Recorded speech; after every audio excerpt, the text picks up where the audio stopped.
Bom, vamos lá para o quarto e último vídeo aqui, né, da parte de TDD, de ação de dependência, inversão de dependência, repository. A gente fala de muita coisa aqui, né? E agora eu vou dar uma melhoradinha aqui, dar uns toques de Kilderson aqui, do Kilderson de programar.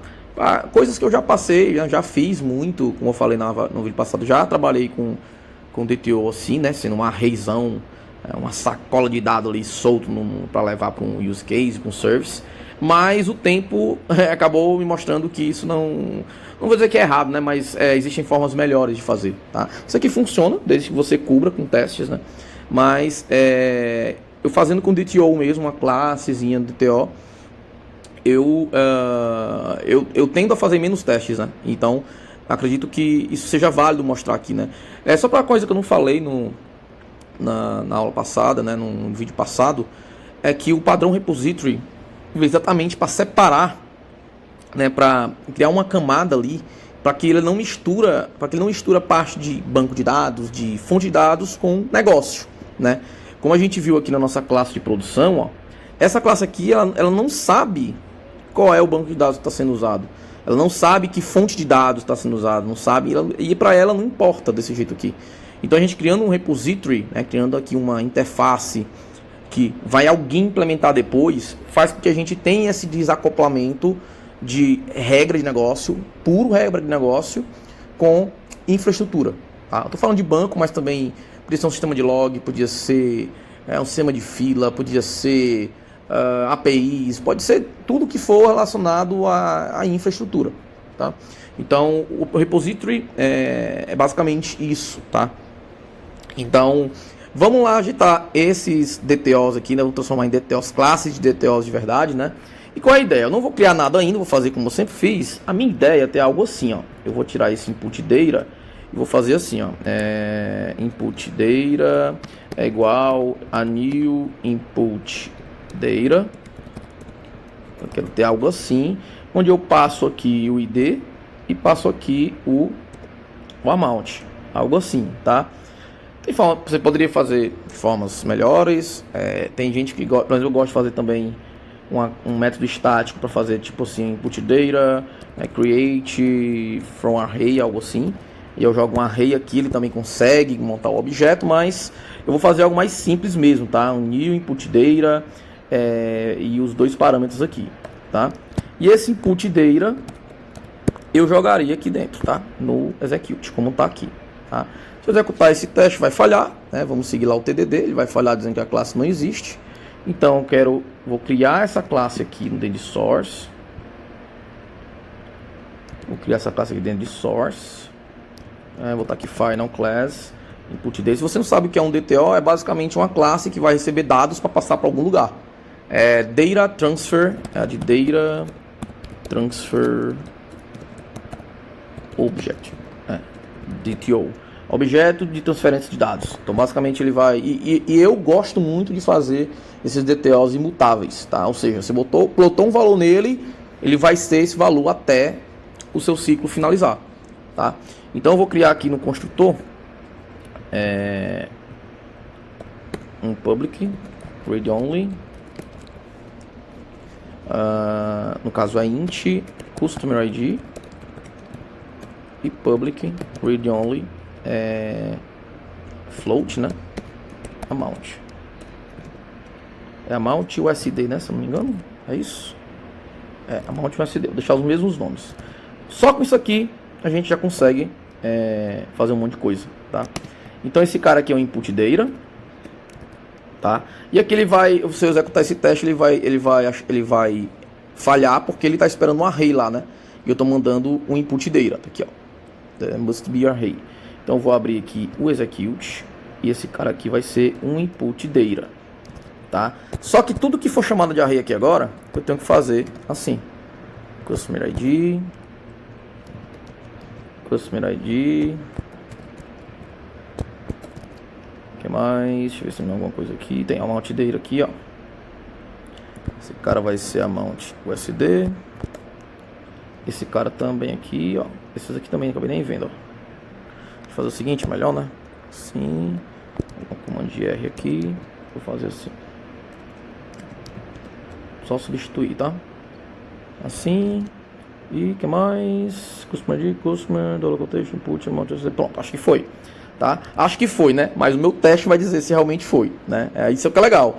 Eu acabei de fazer uma refatoração, uma melhora, e o meu teste vai dizer se a minha refatoração realmente foi feita certa. Isso aqui é legal. A gente está fazendo um refactoring coberto de teste. Então eu estou fazendo um refactoring seguro. Se eu vier aqui, ó, passou. Então beleza, o refactor que eu fiz tá top. Tá? Então basicamente posso apagar isso aqui. E esse input data eu vou jogar aqui também nesses caras, ó. Aqui vai ser 9999 e 30, né? Aqui, ó, 99999 e 30. Vamos ver se vai passar. Ó, passou o teste, belezinha.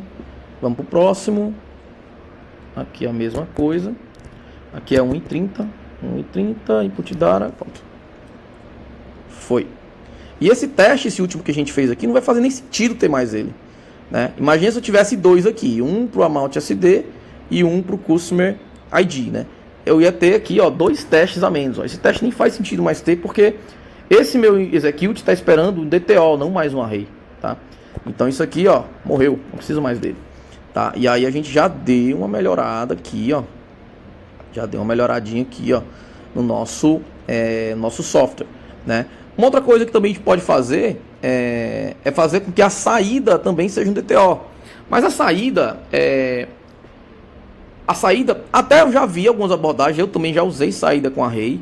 É uma boa, de boa para mim, né? Às vezes eu retorno até um int, se for uma coisa muito simples, que retorne um inteiro. Mas nesse caso aqui, eu vou deixar array, tá? Fica até como exercício para você transformar isso aqui no DTO e fazer os asserts necessários em cima do DTO, tá? E uma última coisa que eu quero fazer aqui, eu criei aqui um arquivo chamado database.json, que tem os mesmos JSON com os mesmos dados do nosso banco aqui de memória. Ó, banco não, nosso repository de memória, os mesmos dados. A ideia, se eu realmente estou falando que se eu mudar essa implementação, o teste tem que continuar a passar, isso realmente tem que acontecer, tá? Então se eu vier aqui, ó, eu vou criar aqui uma nova implementação para esse cara aqui, ó. Então eu vou criar aqui uma nova classe chamada, vou chamar aqui de Customer Repository JSON, que já vai ler de um arquivo JSON, né? Final class tal. E aí eu tenho que implementar aquele carinha Customer Repository. Pronto. Aqui eu tenho que fazer aquela magia. Aqui eu tenho que fazer a magia. O que é que eu preciso fazer para ler aquele JSON e verificar se tem aquele ID naquele JSON? Então vamos lá. Eu vou botar aqui data vai ser igual. Vou botar aqui file get contents. Vou botar aqui o dir, que é o diretório que eu estou. Vou voltar uma pasta e o database.json. Pronto. Aqui eu vou ter o conteúdo e eu vou dar um JSON decode. E aqui eu vou ter os dados em forma de array, né? Na verdade tem que botar aqui um true, não é isso? Deixa eu ver se eu não estou enganado. Isso mesmo, associativo. Ó. Segundo parâmetro é para ser um array associativo. E aí eu posso inclusive fazer essa mesma coisa aqui, ó. Deixa eu pegar desse cara aqui. Posso copiar isso aqui, ó. Tá? Que ao invés de pegar do data, eu vou pegar do storage, eu vou pegar do data. Aqui, ó. Tá? Então, se eu trocar para esse cara, o meu teste tem que passar. Esse é o desafio, tá? Vamos lá ver, né, se isso vai acontecer. Eu vou mudar esse aqui, esse teste aqui. Vou comentar esse cara, vou botar custom repository JSON, que vai ser. Faço uma analogia disso aqui ser um, sei lá, um MySQL e eu migrei para um Postgre, tá? Imaginem isso. Ou, por exemplo, eu migrei de um Eloquent para um ORM qualquer, como um Doctrine. Faço essa analogia, tá? Então esse cara aqui vai ser um Customer Repository JSON, que foi o que eu acabei de fazer. Opa. Aí tá com o mesmo... Não, tá com o mesmo nome não. Peraí. Aqui. E eu vou somente trocar esse cara aqui, ó. Troquei implementação.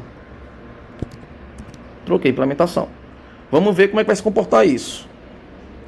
E olha só, passou. Isso é muito legal, né? Isso é muito... você vê que o software está em outro nível, né? Eu mexi na fonte de dados e nem toquei na minha regra de negócio, que é isso aqui, ó. Vocês viram que eu nem toquei nessa classe aqui? A minha classe de negócio? Isso é o desacoplamento. É você desacoplar a regra de negócio de recursos de infraestrutura. Qualquer coisa externa, qualquer meio externo. Se eu quisesse trocar outra API, é só criar uma classe que implementasse essa interface e fizesse a magia para trazer a cotação. E eu não mexi em nada aqui nas minhas regras de negócio. Tá? Eu acho que é isso, tá? Acredito que eu tenha coberto tudo que eu queria aqui nesses vídeos. E qualquer dúvida, a gente vai se comunicando internamente. Tá bom? Valeu e até mais.